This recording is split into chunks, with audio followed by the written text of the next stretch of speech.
আসসালামু আলাইকুম দর্শক, খুবই গুরুত্বপূর্ণ একটি সংবাদ।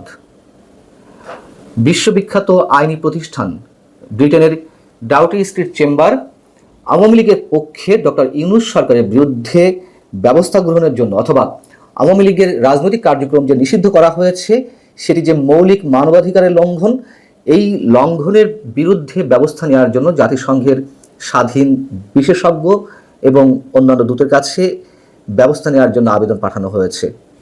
কারা আবেদন পাঠিয়েছেন? ডাউটি স্ট্রিট চেম্বারের অন্যতম প্রভাবশালী দুই সদস্য, একজন স্টিভেন পাউলস কেসি আর একজন হচ্ছেন অ্যালেক্স টিনসলি। তারা দুইজন এই আবেদনপত্র পাঠিয়েছেন এবং স্টিভেন পাউলস কেসির সম্পর্কে বলতে গেলে ছোট করে বলতে হয়, তিনি আন্তর্জাতিক অপরাধ এবং আন্তর্জাতিক মানবাধিকার বিষয়ে বিশ্বজোড়া খ্যাতি সম্পন্ন একজন আইনজীবী। আর অ্যালেক্স টিনসলি তিনিও আন্তর্জাতিক মানবাধিকার, সমুদ্র আইন, ইন্টারপোল এবং প্রত্যর্পণ বিষয়ে বিশেষজ্ঞ। এই বিষয়ে বলার আগে আমি একটু ডাউটি স্ট্রিট চেম্বার সম্পর্কে একটু ছোট করে বলতে চাই। ডাউটি স্ট্রিট চেম্বার সম্পর্কে এর আগেও আমি আপনাদেরকে জানিয়েছি, আর একটু মনে করিয়ে দিই। এটি ব্রিটেন ভিত্তিক একটি আইনি সহায়তা প্রতিষ্ঠান। ফৌজদারি বিচার, পাবলিক আইন, অভিবাসন, কর্মসংস্থান, মানবাধিকার এবং নাগরিক স্বাধীনতা বিষয়ে এই প্রতিষ্ঠানটি কাজ করে এবং নিঃসন্দেহে বড় বড় মানবাধিকার ইস্যুতে তারা বিভিন্ন আইনি লড়াই চালিয়ে যান।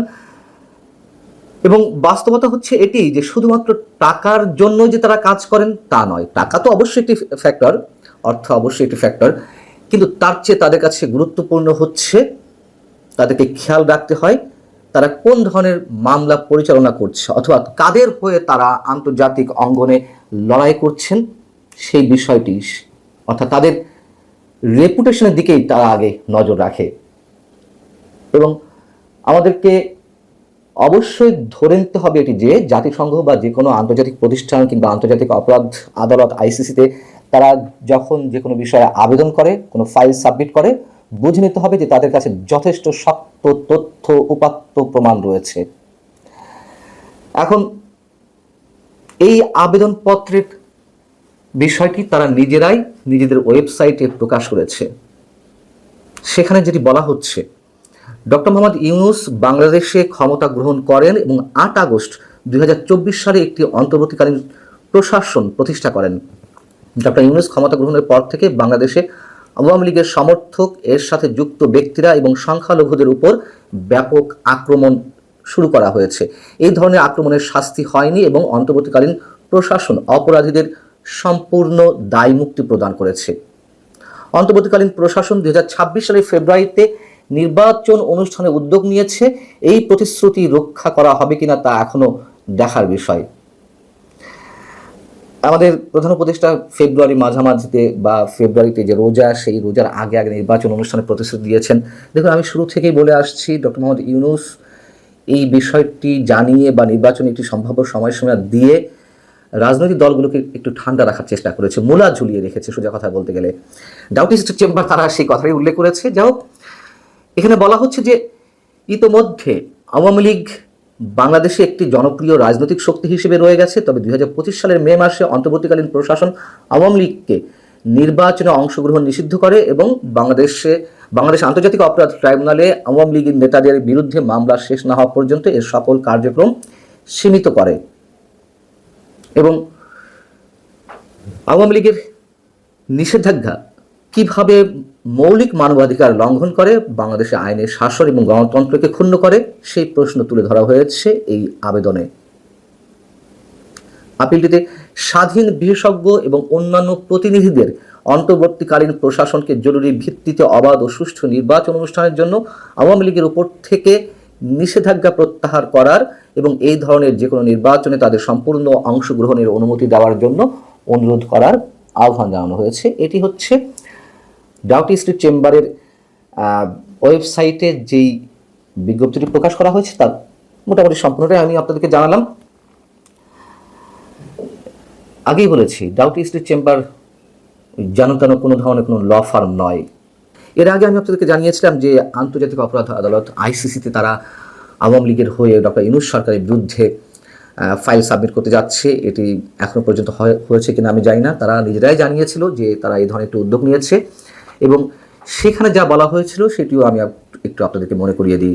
8 আগস্ট 2024 সালে ডক্টর মোহাম্মদ ইউনূস বাংলাদেশের ক্ষমতা গ্রহণের পর থেকে সাংবাদিক, পুলিশ অফিসার, সংখ্যালঘু ও প্রাক্তন সরকারি দল আওয়ামী লীগের সাথে যুক্ত ব্যক্তিদের বিরুদ্ধে বিনা উস্কানিতে অসংখ্য সহিংস আক্রমণের ঘটনা ঘটেছে। হত্যার অভিযোগে, মিথ্যা ফৌজদারি অভিযোগে নির্বিচারে কারাগারে আটক রাখা হয়েছে, বিশেষ করে সাংবাদিকদের।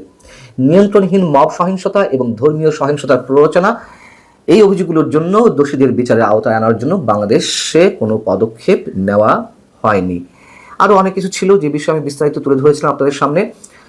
আইসিসিতে ডক্টর ইউনূস সরকারের বিরুদ্ধে তারা যে মামলা পরিচালনার উদ্যোগ নিয়েছে তার অংশ বিশেষ হিসেবে। এখন বিষয় হচ্ছে যে এতে কি হবে? আওয়ামী লীগ তার রাজনৈতিক নিবন্ধন ফিরে পাবে? আওয়ামী লীগ ওপেন রাজনীতি করার সুযোগ পাবে? আওয়ামী লীগ নির্বাচনে অংশগ্রহণের সুযোগ পাবে? দেখুন, এই কথাও আমি প্রথম থেকে বলে আসছি, যা কিছু হচ্ছে গরম গরম অনেক কিছুই হচ্ছে। শেষমেশ আওয়ামী লীগকে নিয়েই নির্বাচন করতে হবে। আওয়ামী লীগের বিরুদ্ধে যত অভিযোগ থাক না কেন, অবশ্য অভিযোগ রয়েছে, নির্দ্বিধায় আমরা এটুকু বলতে পারি। এবং সেই সব অভিযোগের বিষয়ে যে মামলাগুলো এর মধ্যে পরিচালিত হচ্ছে বাংলাদেশের আন্তর্জাতিক অপরাধ ট্রাইব্যুনালে, সেগুলো নিয়েও এর মধ্যে প্রশ্ন উঠেছে। মানে অতিমাত্রার শাস্তি নিশ্চয়তার বিধান করতে গিয়ে একেবারে হসপস বাঁধিয়ে দিয়েছে সরকারের পক্ষ থেকে যারা এই বিষয়গুলো তদারকি করছেন সেগুলা। অতএব সেই মামলাগুলো নিয়েও কিন্তু অনেক বড় প্রশ্ন আন্তর্জাতিক মহলে উঠতে শুরু করেছে, আগামীতে ভবিষ্যতে আরও বেশি করে উঠবে। যেমন ধরুন, আমি সাবেক মেজর জেনারেল জিয়াউল হাসানের কথা বলি। তার সম্বন্ধে প্রসিকিউটর, মানে আমাদের আন্তর্জাতিক অপরাধ ট্রাইব্যুনালের চিফ প্রসিকিউটর, তিনি এমন কথা উল্লেখ করেছেন যে তিনি 1000-এরও বেশি মানুষকে হত্যা করেছেন। এগুলো হচ্ছে কি যে অতিমাত্রায় বাড়াবাড়ি। তার বিরুদ্ধেও অনেক ধরনের অভিযোগ থাকতে পারে, কিন্তু সুনির্দিষ্ট অভিযোগ কিংবা গ্রহণযোগ্য কোনো অভিযোগ দাঁড় করাতে হবে। একটা মানুষ সেনাবাহিনীতে চাকরি করছেন, মেজর জেনারেল পদে, হতে পারে তিনি আরও কয়েক বছর আগে থেকে হত্যাকাণ্ড শুরু করেছেন। যদি আমরা চিফ প্রসিকিউটরের কথাই ধরে নিই, কিন্তু 1000 মানুষকে হত্যা করা এটা কিভাবে সম্ভব? এই ধরনের অভিযোগও আনা হচ্ছে। এবং আমরা দেখতে পাচ্ছি যে যাদেরকে হত্যা করা হয়েছে সেই হত্যার শিকার অনেকেই জীবিত ফিরছেন। এই মামলাগুলো ভবিষ্যৎ কি আমরা জানি না। এখন তড়িঘড়ি করে যেই মামলাগুলো পরিচালনা করা হচ্ছে, নিষ্পত্তি করা হবে এই বছরের মধ্যে অনেকগুলা, শেখ হাসিনার বিরুদ্ধে কোনো মামলার রায় দেওয়া হবে। ইচ্ছাগুলো তো 1 সপ্তাহের মধ্যে রায় দিয়ে যায়, তাই না? ইচ্ছা করলে 1 মাসের মধ্যে রায় দিয়ে দেওয়া যায়। লাভ কি তাতে? সেগুলো কি কার্যকর করা যাবে? নিজেরাই নিজেদেরকে বিতর্কিত করছে। যে ধরনের তথ্যপাত্র বিচারের জন্য তাদের হাতে ছিল, হয়তো অনেক কিছুই সুষ্ঠুভাবে করা যেত, কিন্তু শুধুমাত্র রাজনৈতিক প্রতিহিংসা থেকে যা কিছু হচ্ছে এবং তার অংশের ভিত্তিতে ডাউটি স্ট্রিট চেম্বার যা জাতিসংঘে একটি আবেদন করলো, এটাই কিন্তু সারা বিশ্বে ছড়িয়ে পড়বে।